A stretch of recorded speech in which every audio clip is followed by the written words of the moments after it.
Bom, shalom a todos. Hoje e amanhã, ou para nós hoje, né? Nós não vamos, amanhã então a gente não vai falar de Parashá, a não ser o comentário sobre Pessah, tá? De igual forma, hoje seria a primeira noite de Pessah, tá? E amanhã seria a segunda noite, o Seder de Pessah. No entanto, a gente chega mais a um ano em que vem a pergunta: como Bnei Noach que somos? Então, Bnei Noach são aqueles que não fazem parte da nação de Israel, porque não é judeu por nascimento, por nacionalidade, ou, segundo Alahá, a nossa mãe não é judia, tá? O que torna um judeu é a mãe, mas lembrando que isso é normativo, ou seja, não foi Deus que falou, isso é uma normatização, tá? Portanto, claro que vai ter controvérsias. Por outro lado, quem não é judeu, não faz parte da nação, por não ser judeu, por não ter a tradição desde criança, ele, no entanto, ele deve seguir o quê? As leis de Noé. Noé teve alguma lei? Não, isso é uma homenagem a ele. Não é lei de Noé, mas é uma homenagem a Noé. Por isso chama Bnei Noach. É o que nós somos, aonde a gente se enquadra. Portanto, nós somos das nações que aderimos a Torá como prática de vida. Nós temos a Torá por prática de vida. Então, o judeu que tem a Torá como prática de vida, a ele foi dado um fardo. É aqui que vocês têm que entender o motivo do Novo Testamento falar fardo e levar para o outro lado, como fardo no sentido de que ninguém consegue cumprir. Por isso eles vieram com aquele dogma de que Jesus cumpriu a lei porque ninguém pode cumprir. Isso não é verdade, porque a forma como o Eterno trouxe a Torá, ele trouxe e deu a Torá ao judeu, ao hebreu, no caso na época, como a um fardo, ou seja, você recebe, sem saber e entender o que é, você recebe por paixão, por amor, por dedicação, por saber que o teu amor, o teu amo, o teu Deus está fazendo bem para você, porque Ele não faria mal de forma alguma. Sendo assim, para este judeu que recebe a Torá nestes termos, a eles foi dado 613 mandamentos. Que seria algo difícil? Sim. Ser judeu não é fácil. Ele tem que seguir um padrão de comportamento, uma exigência que vai fazer com que ele seja diferente do mundo todo. É isso que Deus quis, que um povo fosse diferente. Mas esse povo diferente só seria diferente porque ele estaria cumprindo aquilo que o Eterno determinou para eles. Você acha que é fácil para um homem colocar tefilim na cabeça, tefilim no braço? Ah, é fácil. Fácil é, porque você não tem essa obrigação. A cada momento fazer aquela lavagem das mãos, ablução, uma palavra que muitos nem sabem o que é, então, dizendo a lavagem ritual das mãos e fazendo a bênção apenas pela manhã, recitando a bênção. Que mais? As orações diárias, acordar de manhã e recitar o Shema. Gente, esse Shema que a gente recita aqui, isso é para Bnei Noach. O Shema do judeu, ele tem mais uns 4 parágrafos a mais, entendeu? É cumprido. fazer oração de manhã, tendo a obrigação do shacharit, tendo a obrigação da oração da tarde, tendo a obrigação da oração da noite, é todo um processo. O Shabat, o nosso tipo de Shabat é diferente, tá? É importante, segundo alguns sábios que ensinam para Bnei Noach, que é importante que o Bnei Noach não cumpra o Shabat completo. Ele é como se ele fosse obrigado a ter uma quebra. Por quê? Porque o mundo precisa estar equilibrado. De uma parte da balança, o judeu vai equilibrar um lado, mas o Bnei Noach vai equilibrar do outro lado.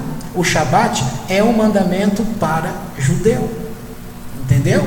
Aí chega as festividades. A festividade que devemos e podemos cumprir, mas a festividade que é uma limitação. Pessah é uma que é colocado como limitação. Então há um professor que eu estava olhando ontem a aula dele e começa dizendo assim: bom, quem é o professor? Tem que citar a fonte. O João Correia, João Alves Correia, o famoso Eish Yohanan, tá? Aqui ele fez o debate com o Marco Andrade. Ele é da área também racionalista. Então ele fala: o que o Bnei Noach faz em Pessah? Ele começa dizendo: nada. Não faz nada. Por quê? Justamente porque Pessah é literalmente para o judeu. Aí você pode pegar um vídeo, por exemplo, do Moré Ventura, tá? O Moré Ventura, estou falando dele, o Moré Ventura lá de antigamente, porque hoje, como que está lá pelo YouTube? Sinagoga Sem Fronteiras, é isso? Tá.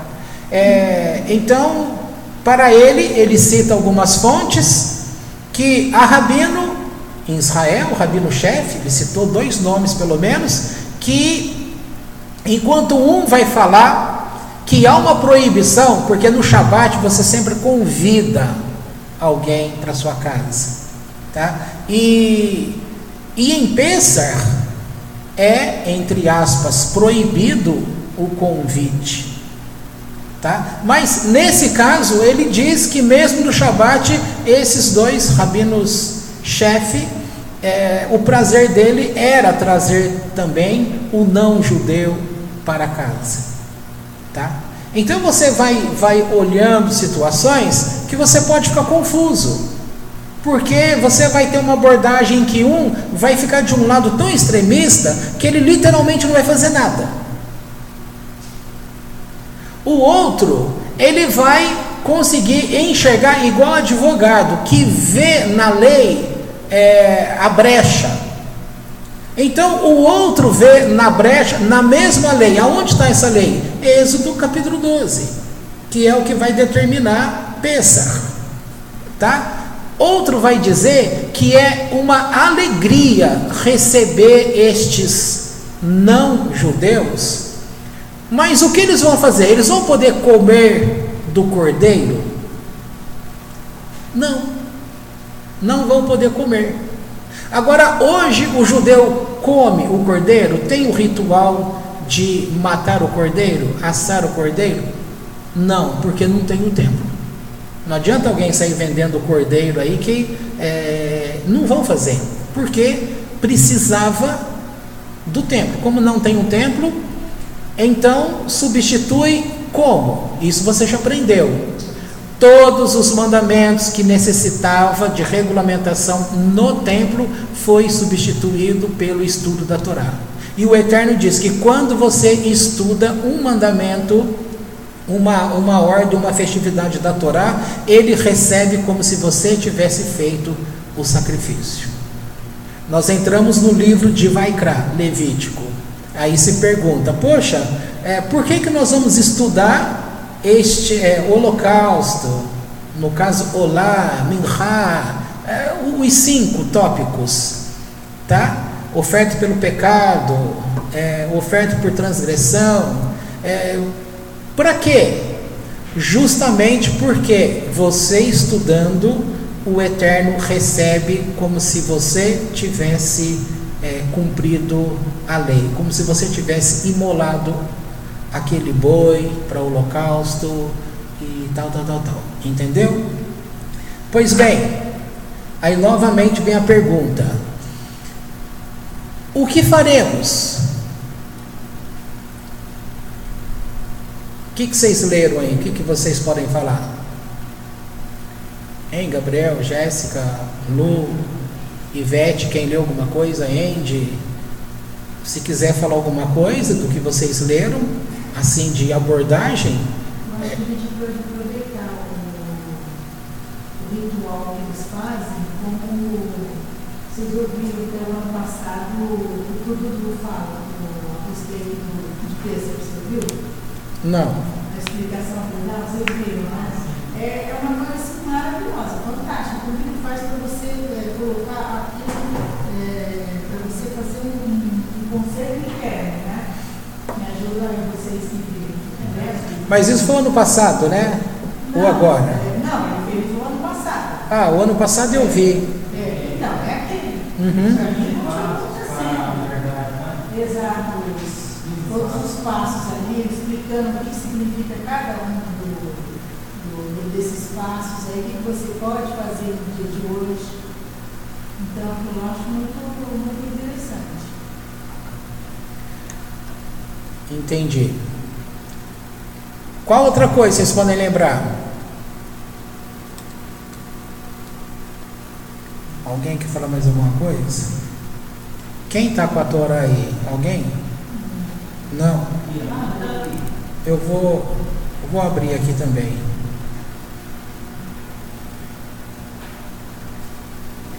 Vamos ler aqui Êxodo 12. Deixa eu voltar.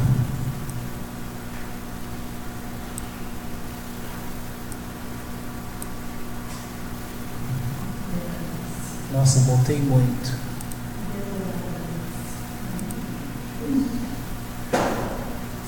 Êxodo 12. Aí tem que ver aí qual. Vamos lá, olha só o que diz. Será que eu estou certo? Está certo. E falou o Eterno a Moshe, Moisés e a Arão na terra do Egito, dizendo: este mês seja para vós princípio do mês. Então, por que este é o primeiro mês no sentido religioso? Porque aqui Deus está ordenando: este mês seja para vocês princípio dos meses. Então, no sentido de contagem para o ano civil, é o 7º mês do calendário, que é Tishrei. Então, a passagem de ano judaica, esse ano vai ser em setembro, tá? Em setembro. E o começo do mês, o mês 1, que começa a contagem para efeitos religiosos para Deus, no serviço ao Eterno, é este mês, Nissan. Seja ele para vós o primeiro dos meses do ano. Falai a toda a congregação de Israel, dizendo: no dia 10 deste mês, tome para si cada homem um cordeiro para cada família, um cordeiro para cada casa. Se for pequeno o número de pessoas da casa para um cordeiro, tomará ele seu vizinho próximo à sua casa, segundo o número das almas. Cada um, de acordo com seu comer, sereis calculados em relação ao carneiro. Cordeiro sem defeito, macho, da idade de 1 ano, será para vós. Dos carneiros e das cabras, a vez de tomá-lo. Será para vós observado até o dia 14 deste mês. E o degolará toda a assembleia da congregação de Israel pela tarde. E tomarão do sangue e porão sobre os 2 umbrais e sobre as vergas das portas das casas em que o comerão. E comerão a carne nesta noite, grelhada no fogo, e pães ázimos com ervas amargas comerão. Não comais dela mal passada no fogo, nem cozida na água, mas grelhado ao fogo será o cordeiro inteiro, com sua cabeça, com seus pés, com suas entranhas.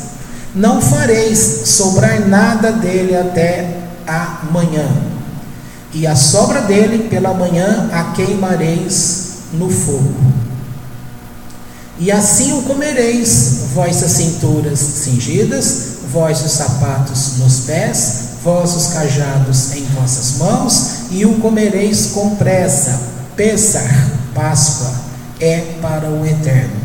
E passarei pela terra do Egito nesta noite, e ferirei a todo primogênito. Então, no dia de hoje, o que um pai de um primogênito ou um primogênito acima de 13 anos faz? Um jejum, para poder retribuir ao Eterno, que ele visitou naquela noite e poupou a vida dos primogênitos dos hebreus.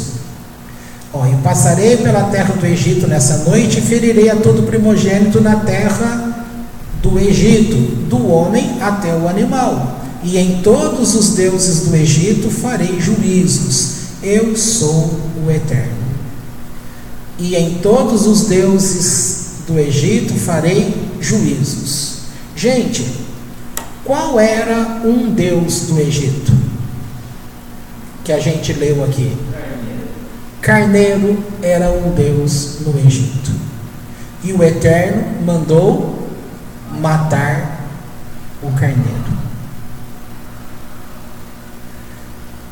Hoje, nos tempos atuais, a Igreja de Cristo chama Cristo como o Cordeiro Pascal, o Cordeiro que Deus mandou matar, simbolizando o julgamento que Deus estaria fazendo contra os deuses do Egito. E o que a igreja, não vou falar igreja evangélica, porque quando ela adotou esse sistema já estava pronto, e ela não fez reforma alguma. Então aquela reforma de Lutero, ela é incompleta, porque ela não tirou a divindade que foi colocada. Então Jesus ficou colocado como o Cordeiro que tira o pecado do mundo, como o Cordeiro Pascal. Mas esse Cordeiro aqui em Pêssar, ele era símbolo de idolatria. Por isso que para o judeu, Jesus é uma idolatria, nesse sentido. Porque para os cristãos, Jesus, o Cordeiro, é Deus. Assim como o Cordeiro lá no Egito era Deus para os egípcios. Está dando para entender? Portanto, hoje é importante perceber esse momento, justamente para que você vá conhecendo cada vez mais daquilo que está dentro de você. Como a gente vem falando esses dias, a nossa história, nós já falamos isso, a nossa história, ela não pode ser negada. Lembrando que um dos mandamentos do Eterno para o povo é que eles não desrespeitassem as divindades dos povos vizinhos. O que Deus pede é que os judeus, eu estou falando judeu por força de hábito, nessa época aqui, eles eram chamados de hebreus, tá bom? E o importante é que o Eterno dava esse mandamento para eles de respeitarem a idolatria, os deuses das terras vizinhas, e dava ordem para que eles não fossem idólatras. Aí você pensa assim: poxa, como que Deus pode pedir para você respeitar o Deus do teu vizinho e você não pode adotar nenhum Deus? Você não deve ser idólatra, mas você tem que respeitar o idólatra. Dá para entender? Tá certo? Então o Eterno, nesse sentido aqui, veja o ponto de vista do ângulo da Torá, do mandamento do Eterno. Você vai falar assim: Deus é bom. E de fato Ele é bom, porque Ele quer que você o veja como o único Deus. Por isso chamar. Ouve, Israel, o Senhor vosso Deus é um. Shema Israel, Adonai Echad. É o que a oração que fazemos de manhã, quando acordamos. Ela pode ser feita até 10 horas da manhã. E nós fazemos esta mesma oração antes de dormir. Porque além de reforçar dentro de você, o Shema, ele vai criar também um campo de defesa dentro de você, quebrando a idolatria de onde a gente veio, ou por onde a gente passou. Tá? Então, repetindo aonde eu quero chegar. Este povo hebreu, ele não foi morador da terra do Egito, e o que mais tinha no Egito? Idolatria. Então um povo viveu no meio dos idólatras. Eles se contaminaram, se tornaram idólatras? Não. Ok? Tá? Por que não? Porque eles tiveram a educação desde a Torá, que foi vivida por Abraão, Isaac e Jacó. Vem para os filhos de Jacó, um deles é José. José está no Egito, e no Egito ele, como governador, ele preparou todo o terreno, porque ele sabia da profecia dada ao bisavô Abraão. Jacó é pai de Yosef, José, portanto Isaac é o avô, e Abraão bisavô. Então o bisavô dele, ele sabia que tinha recebido uma promessa, que a descendência dele ficaria na terra estranha, ou seja, ele sabia que a terra estranha era a terra do Egito, e que eles ali ficariam como escravos numa duração de 400 anos. Na verdade, de anos que eles ficaram lá, dá 210 anos, mas se pegar desde essa palavra, vai dar os 400. Portanto, ele como governador, ele tinha autoridade de formular leis, e ele teve preocupação de formular leis no Egito, para favorecer a época que o povo dele estivesse ali. Então, naquela época, uma das coisas que ele estabeleceu é que todos eles deveriam fazer a circuncisão.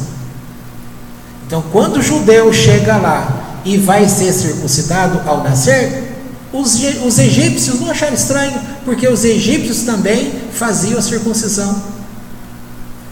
Tá certo? Isso é mérito de José. Por isso, uma vez que chega essa época em que todos estão ali, eles não pecaram contra Deus.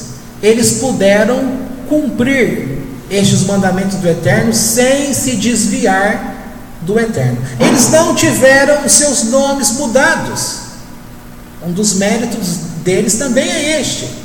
Agora, quando eles matam o cordeiro, eles matam o cordeiro com paz, sem tormento?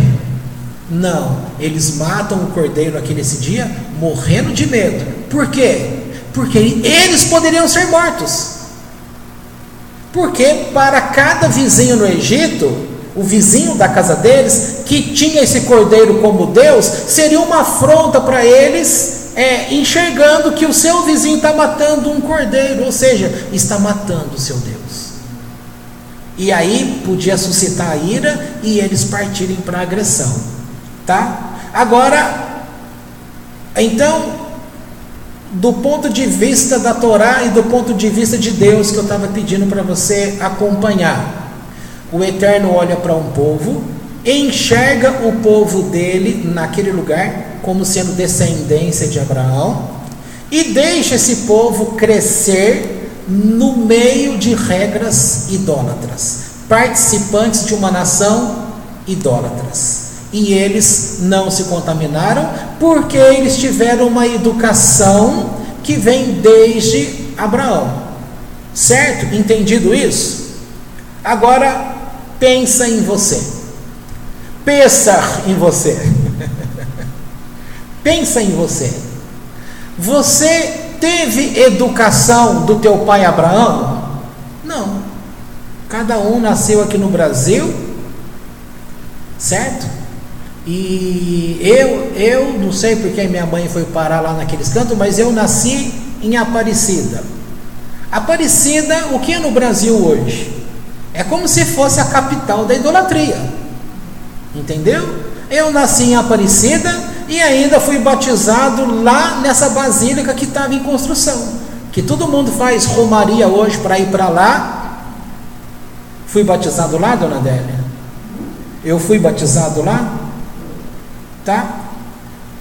Isso fez com que eu me tornasse um idólatra e ficasse disperso dos olhos de Deus? Não. Então eu e você nascemos num país idólatra, que também considera o cordeiro como idolatria. Aliás, não considera como idolatria, mas considera o cordeiro como Deus. Quem considera o cordeiro como Deus? O católico e o evangélico. E que educação nós tínhamos? Nenhuma. Ninguém ensinou para a gente orar. Gente, eu fui pastor durante muito tempo, de 97 até 2011. Faz conta aí, rapidinho. 97 até 2011 dá quanto tempo? 11 mais 3, 12.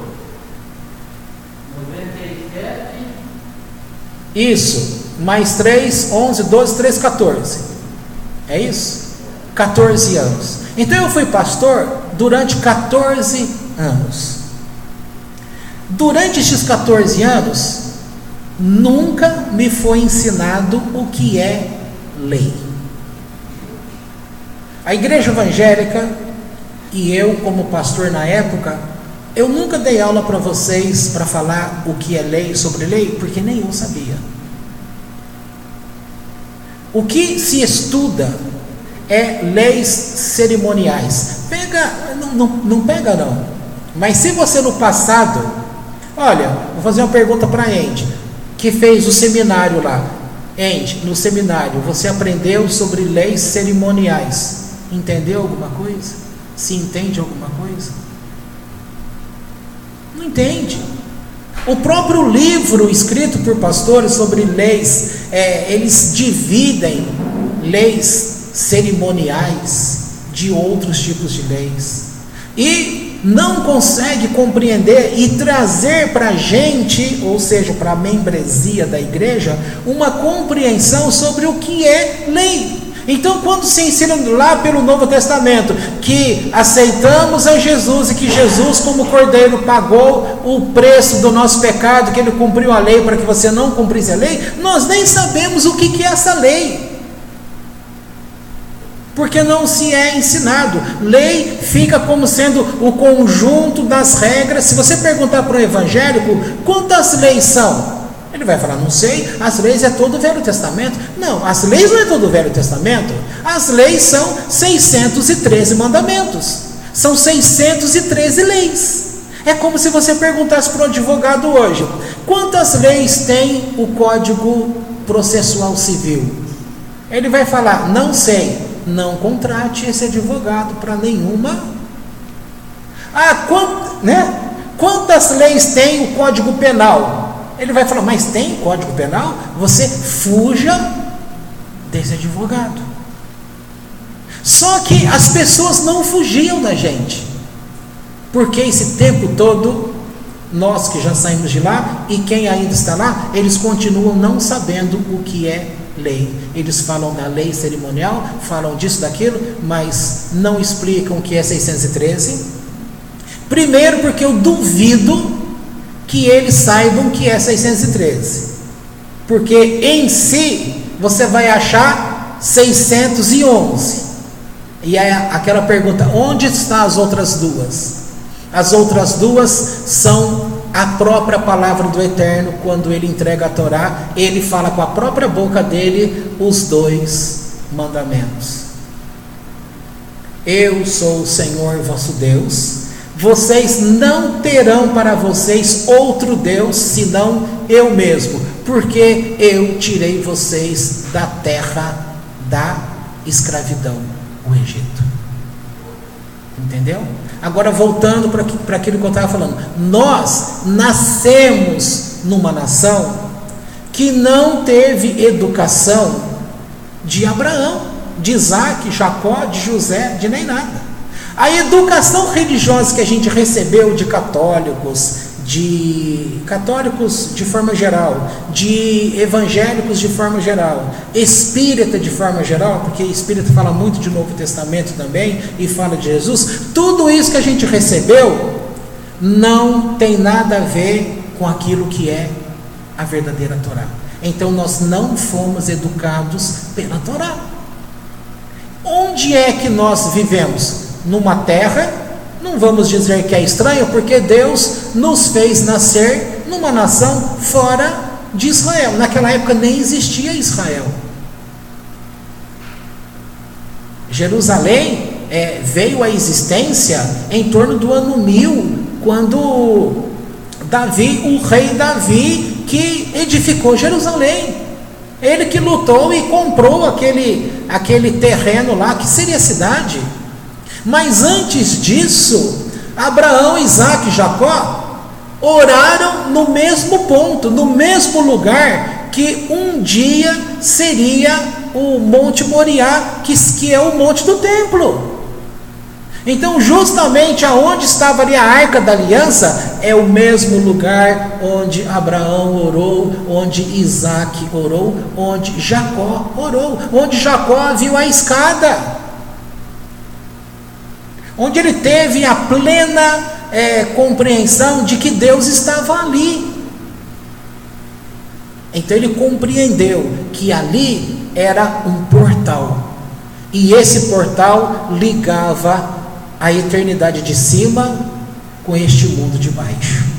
Isso é revelação, antes que algo estivesse escrito. Esse tipo de compreensão era passado um para o outro. Nós não tivemos nada disso. Agora, como nós não tivemos nada disso, apagou a chama em nós? Não, é aquilo que eu falei outro dia. Há uma chama pequena, acesa, uma fagulha, ou então, como diz o texto, uma centelha divina, lá no fundo do nosso coração, dentro de nós. E ela está totalmente cheia de cascas, que é como se você pensasse naquele carvão. Quando se acende uma churrasqueira, você escolhe um carvão ali bem em brasa mesmo e vai colocando um monte de cascas, até cobre o lugar dessa churrasqueira, cobre o lugar da casa, cobre o lugar do bairro, cobre o lugar da cidade, cobre o lugar do estado, cobre o lugar do Brasil. Como vai ficar aquela brasa ali? Você pensa, apagou. Então, para ela dar o brilho dela, ela teria que furar a casca de sobre ela ali, depois a casca de sobre o lugar que ela estava na casa, depois na cidade, no bairro, no estado e no Brasil. É fácil? É fácil essa brasa, nesse sentido, furar tudo isso? Então é por isso que diz que nós temos a luz de Deus, que é essa fagulha, só que nós estamos em escuridão, em trevas, porque o mundo jaz em trevas, sem a luz de Deus. Quem ilumina o mundo é a nação judaica, porque a cada momento que eles cumprem o mandamento do Eterno, eles estão trazendo luz ao mundo. Entendeu? Então, graças a essa atitude, nós que estávamos nessa condição que eu falei, nós, no meio de uma cultura idólatra, no meio de tantos deuses, tá? O que aconteceu com a gente? Tivemos sede por Deus, e a gente começa a procurar. Eu queria Deus, eu fui parar no centro espírita, fui parar no centro de Umbanda, Eu só não fui parar dentro da igreja católica porque eu nunca gostei da igreja católica. Quando a gente na escola era obrigado a ir para lá, nossa, eu morria de medo. Aquele silêncio da igreja evangélica, da igreja católica, quando tinha que subir para o andar de cima, que ia subir na escada, o próprio eco daquela escada, eu morria de medo. Isso 4:30 da tarde. Então, a igreja católica ali, a matriz, lá na cidade de Pinhal, onde eu morava, eu morria de medo. E não era só eu não, todo mundo da minha sala, porque você olhava para o lado e eu subia rapidinho, você queria ficar perto de gente. Mas como diz que a igreja é casa de Deus, e você vai ter medo, entre aspas, do diabo dentro da casa de Deus? Para você ver como que o ser humano, ele é esquisito. Então, essa sede que a gente tem, é essa centelha de Deus, que fica pulsando aí dentro de você, e ela independe do lugar onde a gente está. Por isso que nós fomos despertos, mesmo dentro da igreja evangélica, onde durante o tempo que a gente esteve lá, foi muito bom. Foi muito bom. Foi lá que nos deu a sensação de encontrar Deus. Foi ali, mas e o Jesus, e o Cordeiro, que a gente teve o papel dele para nós? Alguém vai falar que o Cordeiro não foi bom? Quem que vai falar que não era teu amigo? Que você não conversava? Quem que vai falar? E aquele monte de gente que foram libertos quando a gente mandava embora aqueles males ou aqueles demônios em nome de Jesus?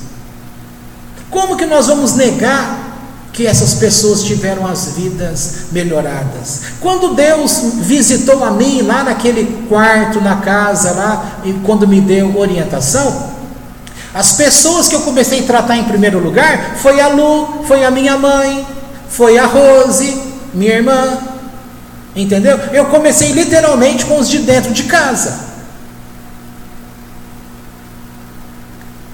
Vocês não devem lembrar, mas todo dezembro a Lu passava mal e desmaiava. Depois que foi orado por ela nesse sentido, com aquela consciência, nunca mais passou mal em dezembro. A minha mãe também tinha um bichinho lá que acompanhava ela já há muitos anos. E mesmo eu, em 96, faltando um ano apenas para eu ser pastor, e eu já estava na igreja evangélica desde 83, então de 83 a 96, quando eu ouvi de Deus que havia um demônio comigo há, se eu não me engano, 20 anos. E eu sempre procurei ser zeloso, tanto é que no próximo ano, 97, o Eterno me consagrou pastor, e eu fui pastor até 2011, no padrão que vocês conhecem. Agora, como que eu fiquei sob domínio de um espírito, sendo que mesmo dentro da igreja, chamada coisa boa, coisa maravilhosa de Deus, e eu procurando ser o mais zeloso possível que eu podia, não era um pé lá, um pé cá, entendeu? Como que esse demônio então pôde ter domínio, tá? Então veja, nós não ficamos em nenhum momento livres. Eu ia usar um termo escapado, mas escapado é um termo que não se usa mais, embora é um verbo que você pode usar. Escapado, que falando que você saiu de um passado, escapou. Mesmo a gente tendo escapado disso, a gente continuava, porque você escapa daqui, mas aqui você também está preso. Você sai daqui e vai para ali, você também está preso ali. Ou seja, não há lugar que a gente não esteja no mesmo ambiente escuro, mas nós tínhamos uma sensação de luz.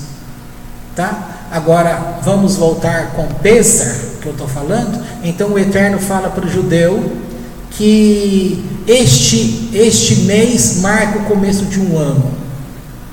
para eles uma vida nova. Em seguida, em pouco tempo, o Eterno traz para eles a regra normativa escrita, que é a Torá, que queria dar para eles uma direção segura, porque estaria ali escrito, e eles podiam seguir e manter-se na posição que o Eterno havia escolhido. Entendeu? Agora, eles lá na época, quando recebem esta palavra do Cordeiro, eles estão colocando a própria vida deles em xeque, porque eles estavam cumprindo o mandamento do Eterno. Mas este mandamento, pense bem, o que é que eles estavam tirando de dentro deles? O Cordeiro. E o Cordeiro é o quê? Um Deus dentre tantos deuses. E quando o Eterno tira eles da terra do Egito, o que o Eterno fala? Eu tirei vocês da terra do Egito, e vocês não terão para vocês nenhum outro tipo de Deus. Então o Eterno fala: eu quero exclusividade sobre vocês, vocês são meus, e não terão nenhum outro Deus. Quando nós fomos gerados na igreja evangélica, foi coisa boa para todos nós? Claro que foi. Agora Deus quer que você meta o pé nesse ambiente que a gente viveu? Ele vai ficar feliz se eu chegasse aqui e ficasse malhando, falando mal deste povo? Claro que não. Porque o Eterno, embora ele falou assim, vocês, isso é um mandamento do Eterno, um mandamento para o rei era: o rei não poderia ter criação de cavalo, porque Deus tinha dado uma ordem: eu tiro vocês do Egito e para cá vocês não voltam nunca mais. E se o rei, nessa época nem rei tinha, e se o rei, quando fosse ter, a Torá dizia: o rei não pode ter criação de cavalos, porque cavalos era especialidade no Egito. Quem tinha coleção de cavalos, uma criação de cavalos, querendo ou não, eles teriam que voltar ao Egito. E o mandamento de Deus é: vocês não vão voltar para o Egito. O que tinha no Egito? O cordeiro. O que eles tiveram que matar? O cordeiro. O que você tinha na igreja evangélica? O cordeiro. E o que você tem que tirar de dentro de você? O cordeiro. Isso significa que você está desfazendo, você simplesmente está compreendendo uma nova página, algo que você não conseguia enxergar. E essa é a dificuldade. Conversava eu hoje com a minha sogra. Vocês não sabem quem é? Aquela mulher bonita ali, ó. Viram? Isso. A gente estava falando justamente sobre isso. Que a confusão, o problema de muitas pessoas quando entram no judaísmo é aquilo: bom, e agora o que eu vou fazer com o meu amigo? Eu vou mandar embora o meu amigo? Você é um traidor? Você fala assim: não, eu não pensei isso. Você não pensou conscientemente, mas inconscientemente a pessoa fica num dilema, num choque, porque ela fala assim: poxa, como que eu vou mandar embora alguém que só fez o bem para mim?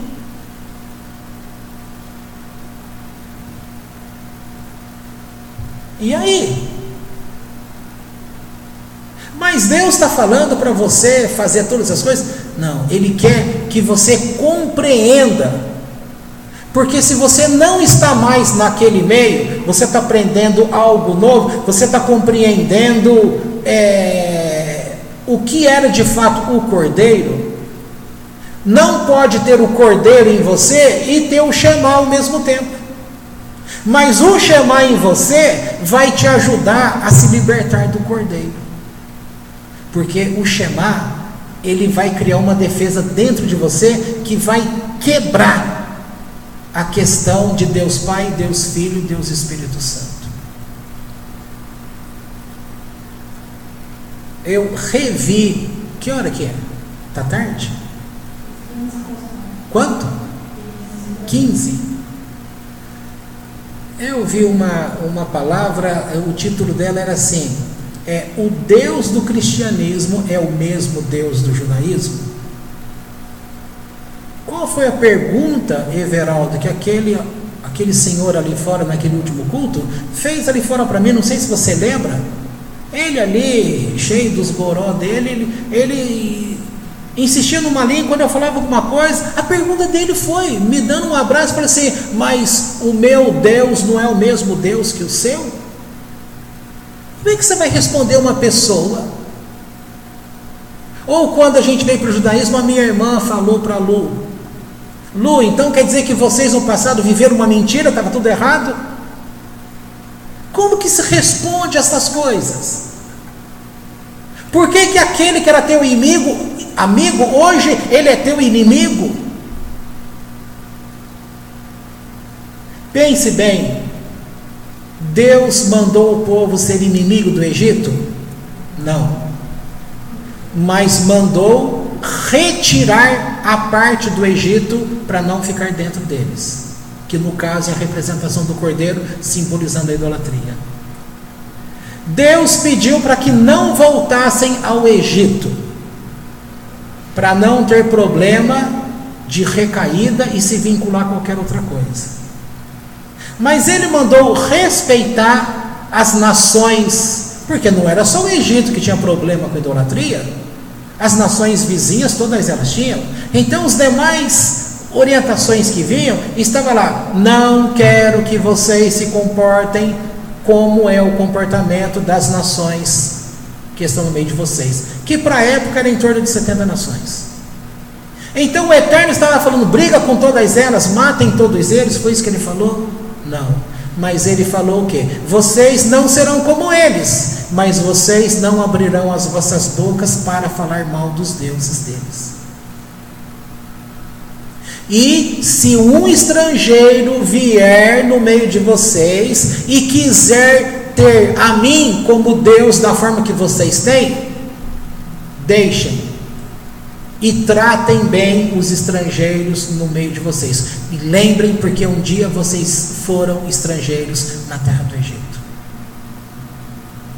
Ora, a igreja evangélica ou católica, não sei se você foi católico, depois evangélico e agora está no judaísmo, esta casa, ela não foi porventura para nós como se fosse o Egito, a semelhança do Egito? Sim. E nós não fomos então criados e recepcionados na cultura do cordeiro, ou do amigo, ou daquela simbologia de Deus, mas nós tínhamos conhecimento, nós estávamos em busca de Deus. E este cordeiro, esse Jesus, na educação que tivemos, foi bom para nós? Foi. Enquanto ele foi bom para nós, nós não tínhamos como entender que ele não era Deus. Embora você lê na Bíblia do Novo Testamento, dizendo, ele mesmo falando: eu não sou Deus. Ele mesmo fala com a boca dele: eu não sou Deus. E quando ele falava, ele dizia: fala para as pessoas tal irem para tal lugar, porque eu vou para o meu Pai e o Pai de vocês. Eu vou para o meu Deus e o Deus de vocês. Então ele não dizia que ele era Deus, mas foi ensinado para a gente que ele é Deus, e a gente aceitou. E a gente fez dele um cordeiro como Deus, a semelhança do Egito. Então o Eterno quer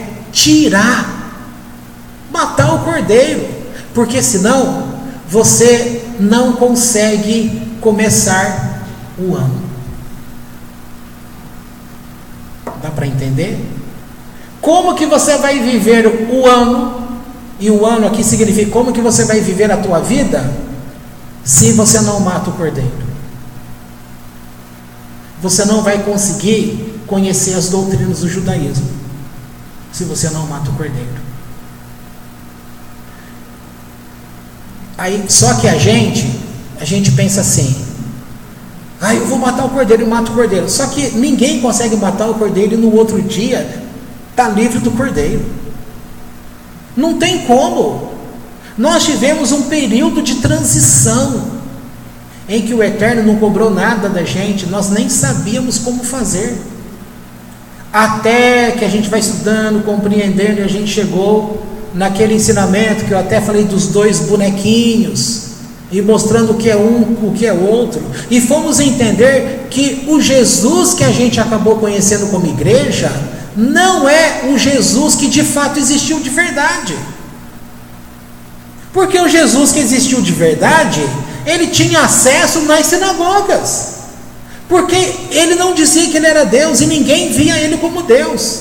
Porque se ele for, o apóstolo Paulo, que todo mundo fala que é aquele que disseminou aí contra o judaísmo, se ele fosse o homem desse jeito que o Novo Testamento fala, ele não teria entrada dentro de uma sinagoga.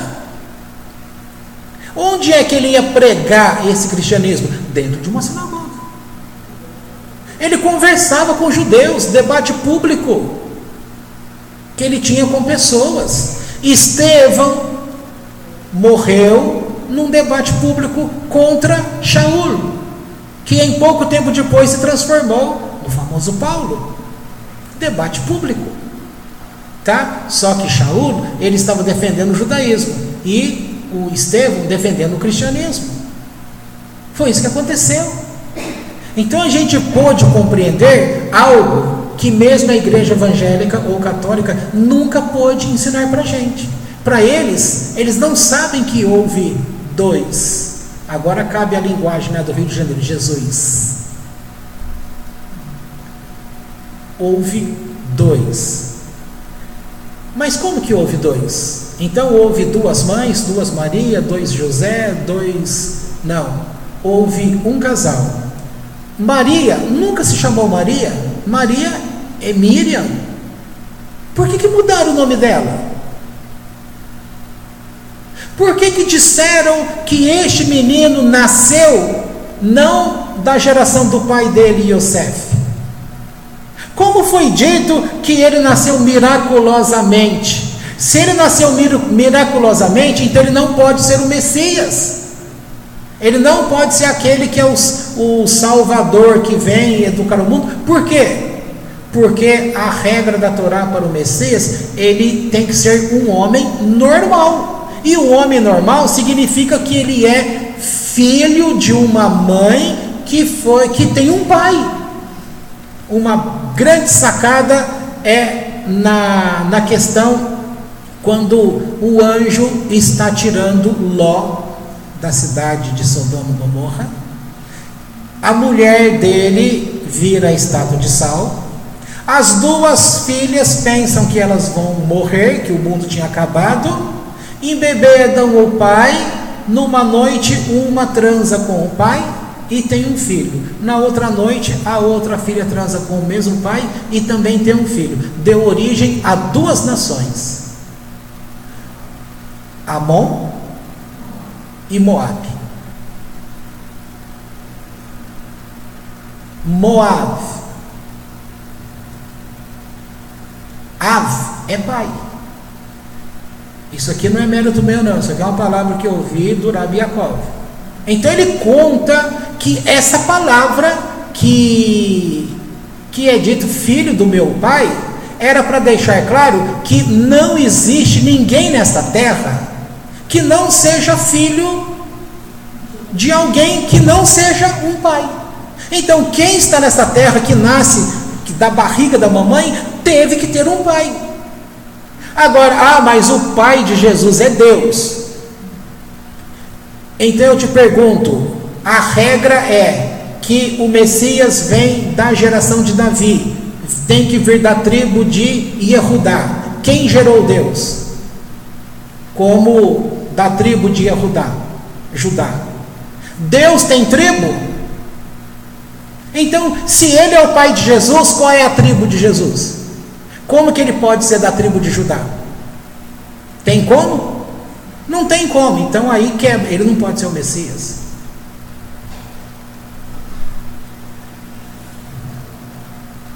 É esse tipo de idolatria nesse sentido que a gente tem que tirar de dentro da gente.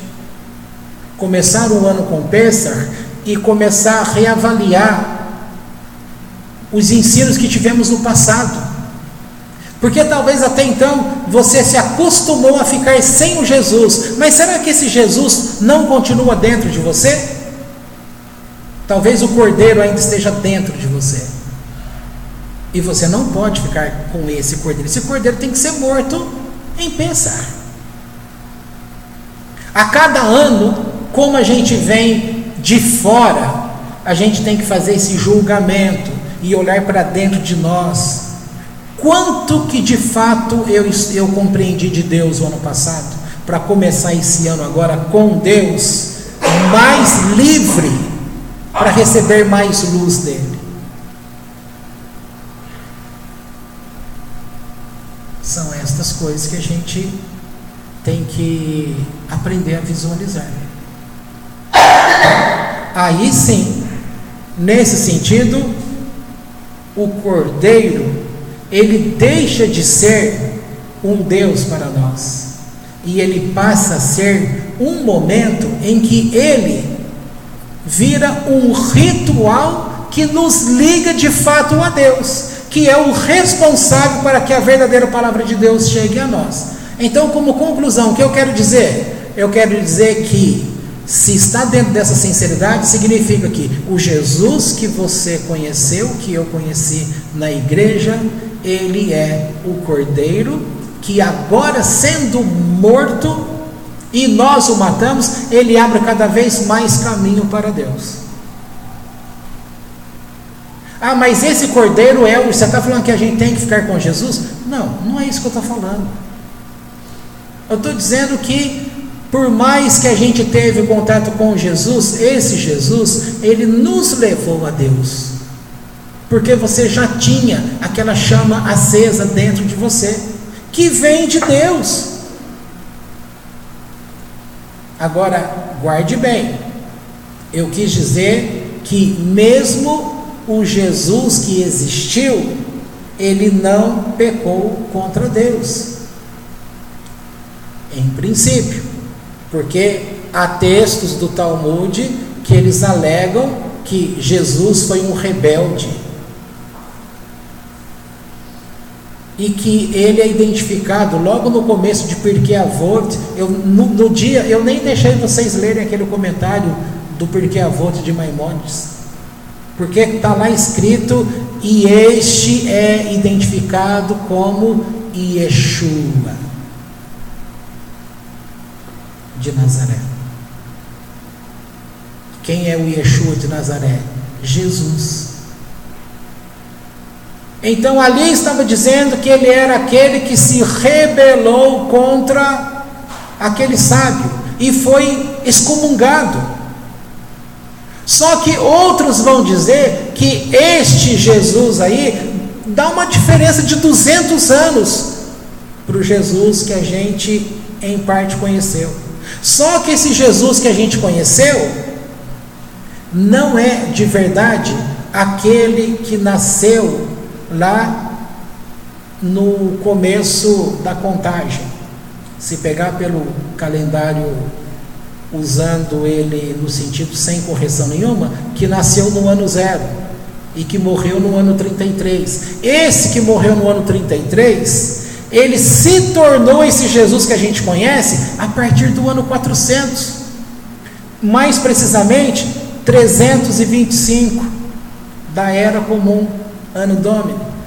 O que aconteceu em 325? Concílio de Niceia. E o que se estabeleceu ali? Até 325, Jesus era o segundo da Trindade? Não tinha Trindade.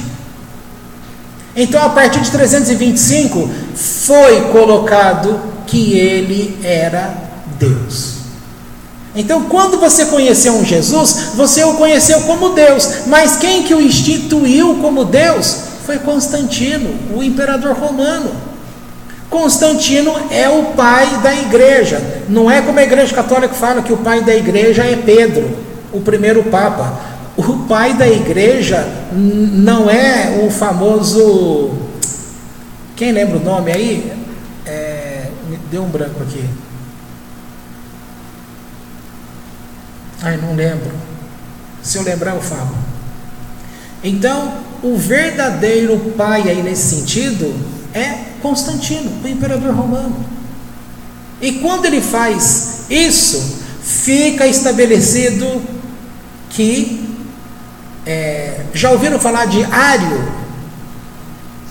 É dali que vem o debate, porque um dizia, não, ele não é Deus e ele não pode ser Deus. E o outro dizia, não, ele é Deus e será Deus. O embate dos dois, ali que racha. E venceu por ordem de Constantino, vence e fica estabelecido que quem não adotassem o Filho de Deus, Jesus, como não sendo Deus, iria pagar com a morte. Pronto, os anos se passaram, eu nasci em 1965, ou seja, mais de 1.200 anos depois.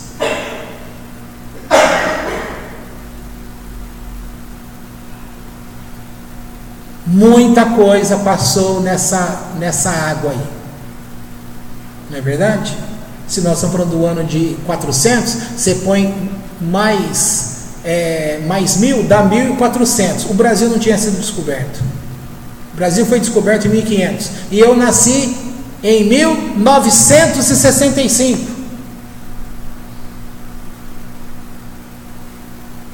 Faltando pouco para o Brasil completar 500 anos.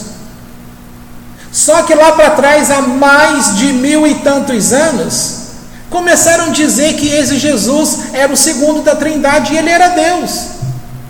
Quando a gente conheceu a história querendo Deus, você recebe aquilo que está perto de você. Segundo a psiquiatria, o que é que você cobiça? Aquilo que está perto. O que eu estava cobiçando? Deus. Quem estava perto?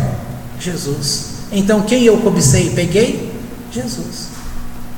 Mas aí Deus começa a trabalhar e começa a quebrar conceitos e começa a demonstrar a história, e você chega, porque aquela chama lá dentro vai queimando, queimando, queimando, queimando, e ela foi queimando e desfazendo tudo aquilo que o tempo construiu em você. Então o amor que eu e você temos por Deus foi queimando, queimando, queimando, e o Eterno pôde mostrar a verdade. Desfazer-se do Cordeiro hoje não é você tirar a igreja evangélica de dentro de você, porque se não fosse por ela, nós não estaríamos aqui hoje. Ah, ela é coisa boa? Por um lado, ela é coisa boa, porque se nós não estivéssemos lá, muitos estariam na prostituição, na bebedice, na irresponsabilidade, fazendo mal às pessoas, um monte de coisa. Então trouxe certa correção? Trouxe. Correção completa? Não. Mas ninguém pode dizer que não foi um caminho que se nos abriu.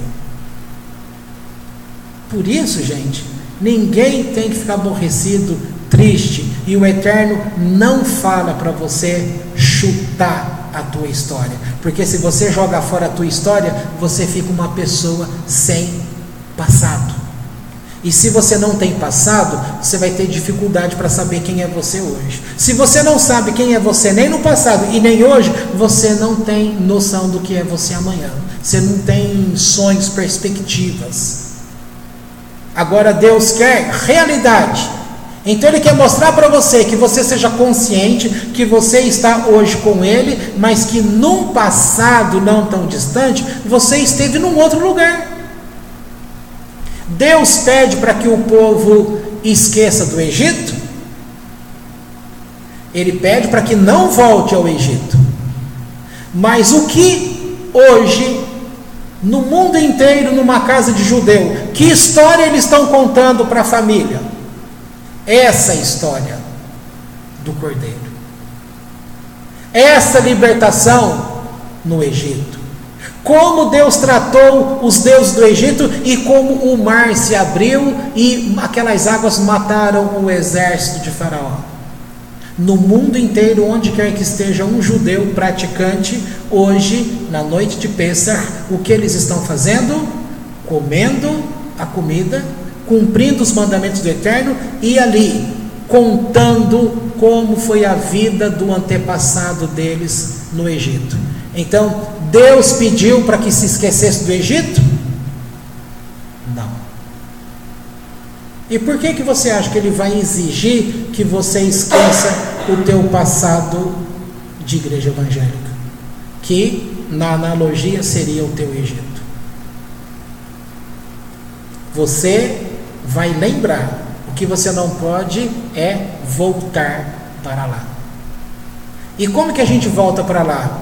Indo lá para dentro deles de novo, é não deixando que aquelas coisas continuem tendo morada, tendo um altar dentro de você. Apenas isso. Certo? Agora eu creio que está completo. E que hora que é, por favor? 9h10. Então, ok. Estou satisfeito. Passei toda a ideia aí para vocês. Espero que tenham compreendido.